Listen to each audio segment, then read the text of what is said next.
Comenzamos hoy con una serie de cápsulas acerca de la vida y el legado de Teodoro González de León. Vamos a verlo.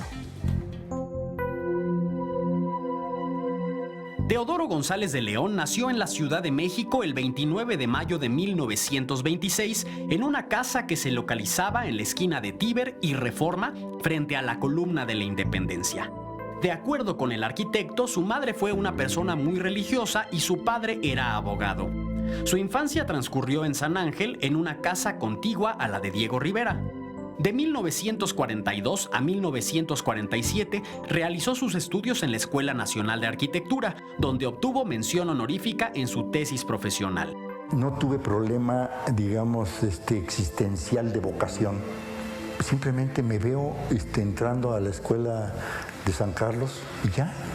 Algún antecedente familiar no tengo, ningún arquitecto pariente, ni conocía ninguno en mi juventud. Lo que sí pinté, inclusive la carrera de arquitectura la llevé con clases de grabado en la Escuela de San Carlos, porque estaban unidas las dos escuelas, las de artes plásticas, que era maravilloso. Esa es la verdadera hermana de la arquitectura, ¿no? Las artes plásticas. Desde su primer año de estudios profesionales, trabajó con grandes arquitectos como Carlos Lazo, Carlos Obregón Santacilia y Mario Pani.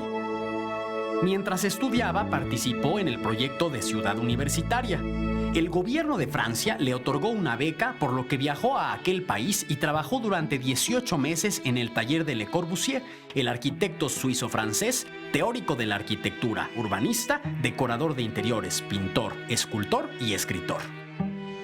En su haber hay más de 100 proyectos construidos, de los cuales más de 70 están en el área metropolitana de la capital, más de 25 en los estados de la República Mexicana y más de 5 en el extranjero.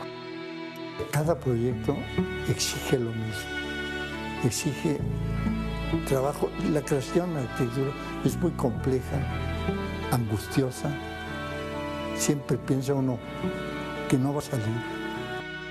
Él decía que los arquitectos no eligen sus obras, es la sociedad, los clientes que los eligen, a veces por concursos o directamente, y consideraba fundamental la participación del cliente en el proyecto.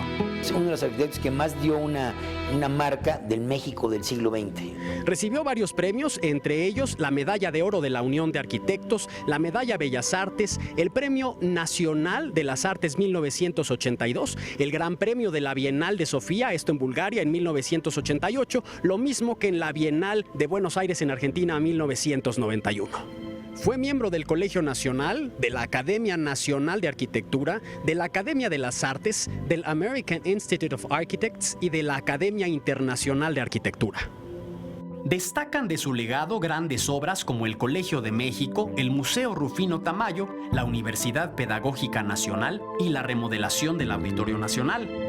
Falleció en la madrugada del 16 de septiembre de 2016 y sin duda ha cumplido con uno de sus propios ideales, pues afirmaba que la arquitectura dura más que los hombres que la realizan y creía firmemente en la importancia de aprender a insertar las formas arquitectónicas en su contexto, en la ciudad y en el paisaje. El arte necesita alimentarse de todo.